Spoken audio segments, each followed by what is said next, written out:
today we are going to be covering glute bridge variations. So a few weeks ago, we covered the basic glute bridge and why it's so beneficial to build the glutes as well as the posterior chain.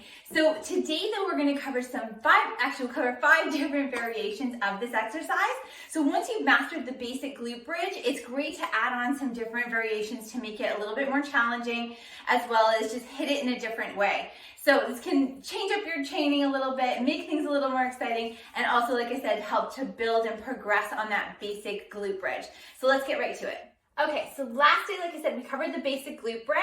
So today we're gonna build on that, starting with the first exercise, which is a glute bridge march. So we're going to be lying onto our back, our hands are on the floor for support, feet are about shoulder distance apart or hip distance apart, depending on what feels comfortable. And what we're going to do, we're squeezing the glutes. We're going to drive through our heels and squeeze to lift up into that bridge extension position. So remember, just a few cues here. We're not hyperextending here, but we're not ending up partway. We're trying to get to that nice open hip position here. So the march is taking into this bridge position and then slowly lifting one leg up and bringing it back down to the floor, switching to the other foot and bringing it down to the floor. You can repeat that for as many reps as you'd like here, and then we're going to bring it back down. So this is a great progression to begin with to start to take it to single leg bridging. So single leg bridging is a little bit harder, so if we're not quite there yet, this marching position is a really great one to start. The goal here is to keep the hips nice and level. We don't want one hip to drop or twist as we're doing that bridge. So we want to make sure that this stays level, so when I lift this leg, the hip doesn't drop down. We stay up nice and level and then come back down.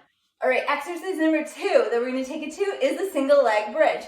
So this one, we're in our same bridge position, but we're going to have one leg up already. We're going to drive through that single leg, through that heel, squeezing the glute to lift all the way up, lower back down. Squeeze up, lower back down. And again, you're going to do as many reps as you want to there on that leg, 10, 12, 20 reps. And then we're going to switch legs, same thing here. So it's nice drive through the heel. Remember, we're not pushing through the toes. We want to keep that heel down on the floor. Nice squeeze up and lower back down. Again, you're focusing on keeping this nice and level here. We don't want hips tipping or dipping on each side. That's exercise number 2. Okay, so our third exercise we're going to do is using a band. So we're going to put both feet through.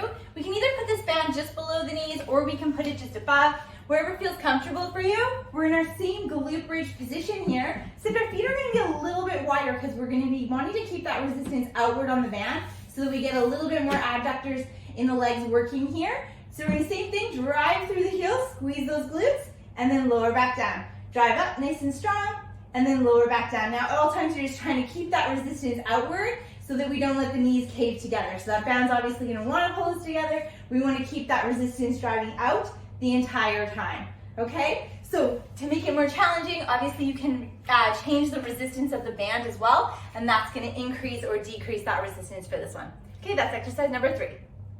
Okay, exercise number 4 is going to be an elevated glute bridge. So I'm going to use a parallel here, but you can use any kind of bench or step or stool, and we're going to put our feet up onto here. Alternatively, you can also use a ball or a Bosu ball, something like that. So our feet are now going to be up off the floor, and what we're going to do, same principles, squeeze the glutes, we're going to drive the hips up, nice and strong, and then nice control back down.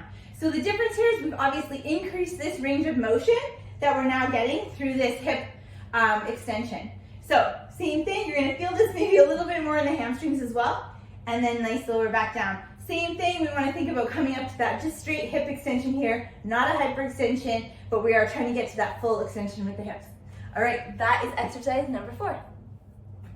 Okay, exercise number 5 is going to be a glute bridge, but we're going to add some resistance and weight to it. So in this case, I'm going to use a dumbbell, and what we're going to do is just place it on your hips here. So where our hips bend, where our hips crease, that's where we're going to place that weight. Now you could do this with a couple dumbbells, in which case I would just suggest placing one on each hip and just holding them there, or you could do this with a barbell as well. This case, we're going to use a single dumbbell to start.